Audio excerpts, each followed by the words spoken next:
Faheem Akhtar London ने ईश्वर अल्लाह तेरो नाम से एक दिलकश पुरफ़रेब सबक आमोज़ और तारीख़ी मज़मून लिखा है जो मुल्क और बैरून मुल्क के अख़बारात का ज़ीनत बन रहा है। ये मज़मून महात्मा गांधी की ज़िंदगी और तहरीक आज़ादी पर है।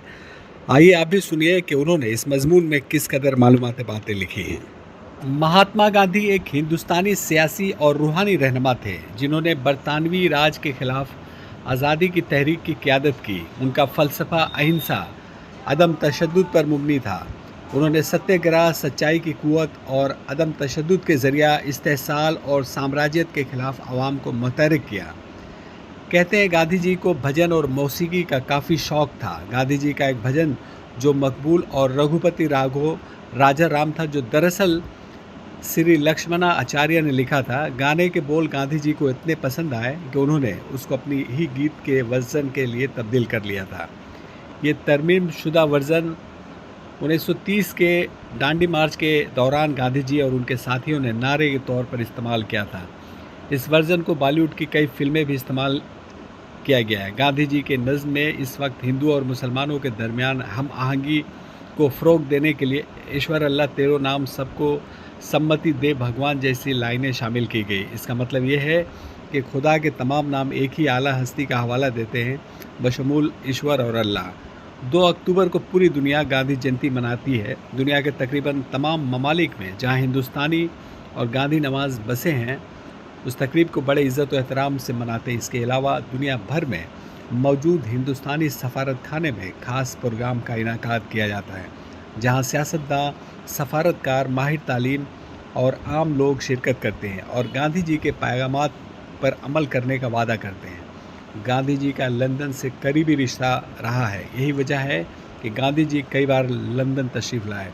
29 सितंबर 1888 में गांधी जी सबसे पहले लंदन तालीम हासिल करने के लिए आए थे। लंदन पहुंचते ही सबसे पहले गांधी जी ने विक्टोरिया होटल में कुछ दिन गुजारा। उसके बाद लंदन से करीब ही रिचमंड इलाके में कुछ अरसे तक क़याम किया और फिर वेस्ट विजिंगटन में किराए के कमरे में रहना शुरू कर दिया।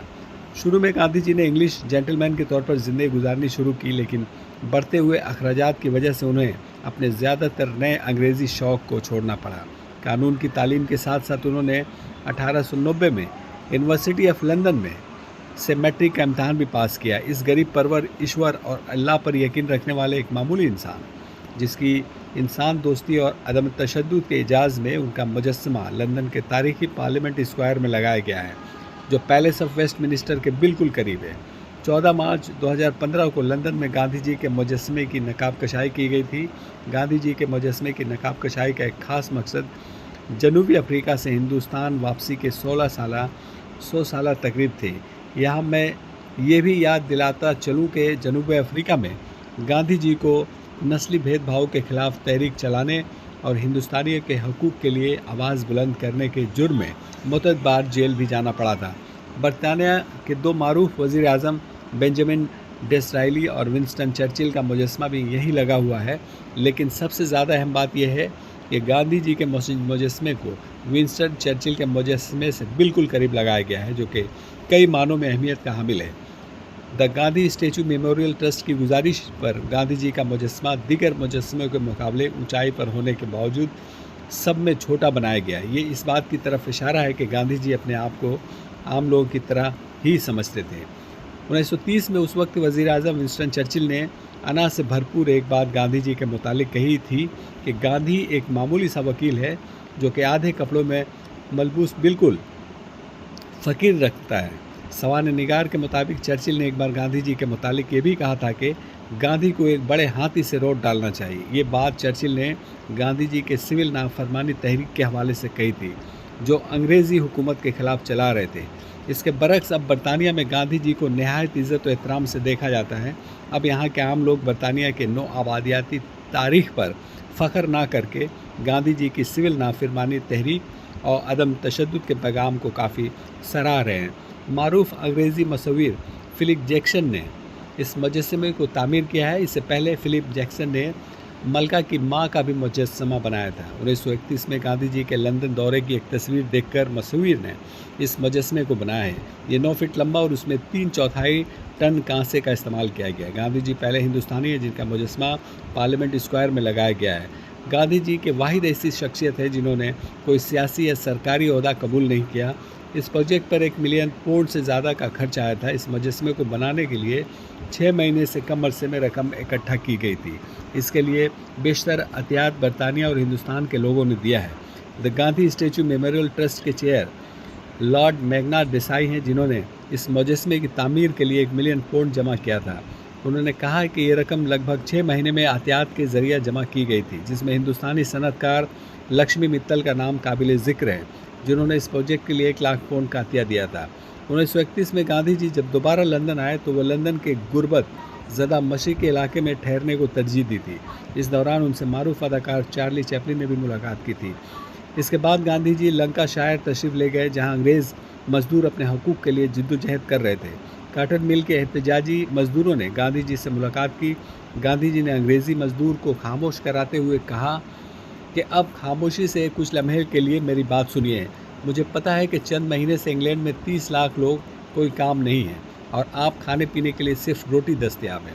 हिंदुस्तान में हर साल 6 महीने 30 करोड़ लोग बेरोज़गार रहते हैं और कई दिनों तक उन्हें खाना नसीब नहीं होता। गांधी जी की बात सुनकर अंग्रेज़ मजदूर उनके शैदाई हो गए। गांधी जी की सादगी और अमन पसंदी के खिलाफ जहर उगलने वालों में कट्टर हिंदू परस्त भारतीय जनता पार्टी के लीडरों के अलावा आरएसएस का नाम भी सर फहरिस्त है, जिन्होंने पिछले आम चुनाव में जीत हासिल की थी। इस जीत से उन कट्टर पसंद हिंदू लीडरों का हौसला काफ़ी बुलंद है। यही लोग गांधी जी की ज़िंदगी और उनकी तहरीक पर इल्ज़ाम लगा रहे हैं और उन पर कीचड़ भी उछाल रहे हैं। उन लोगों ने गांधी जी पर यह इल्ज़ाम भी लगाया है कि गांधी जी ने हिंदुओं के साथ धोखा किया है और मुसलमानों के हमदर्द थे। इसके अलावा गांधी जी पर यह भी इल्ज़ाम लगाया गया है कि उनकी वजह से हिंदुस्तान का बंटवारा हुआ था।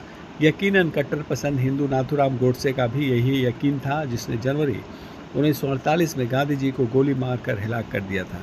अब तो बदकिस्मती से गोडसे के नापाक कदम को सही माना जा रहा है और इस वाक़े की नज़रसानी भी की जा रही है। यही नहीं बल्कि हाल में गांधी जी की बरसी के मौका पर कट्टर हिंदू पसंद हिंदुओं ने नाथूराम गोडसे को खराज अकीदत पेश करते हुए इस कातिल को एजाज में एक मंदिर की तामीर भी कर डाली है, जिससे अमन पसंद हिंदुस्तानियों का सर शर्म से झुका ही नहीं बल्कि गांधी जी को चाहने वाले करोड़ लोगों के जज्बात को भी सख्त ठेस पहुंची है। ये सच है कि कई दहाइयों से हिंदुस्तान में स्कूली बच्चों को गांधी जी के बारे में कौम का बापू होने का दर्स दिया जा रहा है। यही नहीं बल्कि हिंदुस्तान में गांधी जी की शक्ल करेंसी से लेकर सरकारी इमारतों पर रखती है, जो कि एक कौमी जज्बे के उम्दा मिसाल है। लेकिन अब हिंदुस्तान में ये रवैया तेज़ी से बदल रहा है। इसकी एक वजह जहां हिंदुस्तान की हाईटेक मार्केट, सनती और शहरों की तरक्की है, तो वहीं दूसरी तरफ हिंदुस्तान के गांव और उसकी बदहाली से गांधी जी के ख्वाब को धक्का ज़रूर पहुंचा। अब तो नई नस्ल आराइश से भरपूर सामान का इस्तेमाल करना,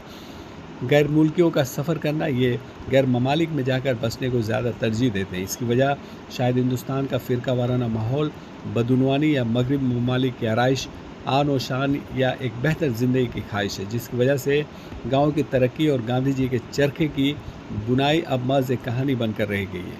इसके अलावा जिन मज़ीद बातों ने गांधी जी के ख्वाब को चकनाचूर किया है वो है सरमायादारी निज़ाम, ज़ात पात का फ़र्क, आदम मसावत, सियासी बदुनवानी, मजहबी तशद्दुद और आम आदमी के रवैये में तब्दीली वगैरह। आज हमें गांधी जी के अदम तशद्दुद और भाईचारगी के पैगाम की सख्त ज़रूरत महसूस हो रही है। सच्चाई और अदम तशद्दुद की एक मजबूत वकील गांधी जी ने नाइंसाफ़ी और जबर का मुकाबला करने में मोहब्बत और अदम तशद्दुद के ताकत का मुज़ाहरा किया। गांधी जी ने कहा कि इंसानियत पर एतमाद नहीं खोना चाहिए। इंसानियत एक समंदर की मानिंद है, अगर समंदर के चंद कतरे गंदे होंगे तो समंदर गंदा नहीं होता। गांधी जी इंसानियत पर यकीन रखते थे, उन्हें भरोसा था और यकीन था कि दुनिया में अच्छे लोग हैं। आइए हम और आप एक बार फिर गांधी जी की ज़िंदगी और उनके पैगामात पर अमल करने का वादा करें और अमन कायम करें।